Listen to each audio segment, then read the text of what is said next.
El viatge no va començar gaire rodó. El conductor que ens havia de recollir va jugar una mica al fet i amagar, i quan per fi el vam trobar, tocava el moment estrella. El Sheikh India. I sí, un cop més. A causa de la cadira de rodes van fer que perdéssim molta estona.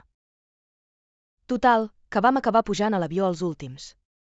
I quan dic pujar a l'avió, parlo d'aquella estona horrorosa que passen les persones amb mobilitat reduïda, et tracten com un sac de patates. Amb seients que no es reclinen ni 10 centímetres i sense espai per les cames, i en el meu cas havent de viatjar pràcticament sobre els meus pares. Perquè asseguda no m'aguanto. En arribar a Viena, primer de tot resava perquè la cadira hagués arribat sense desperfectes. I després els PMR de l'aeroport. Van ser molt poc amables. I gairebé em trenquen alguna cosa mentre em treien de l'avió i em posaven a la cadira. A més, vam haver d'esperar més de 30 minuts fins que algú ens va obrir una porta. Perquè jo no passava per la normal. La bona notícia.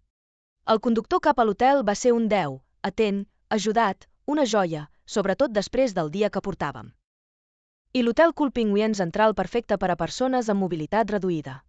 Net, còmode i ben situat, i lo més important, del tot accessible.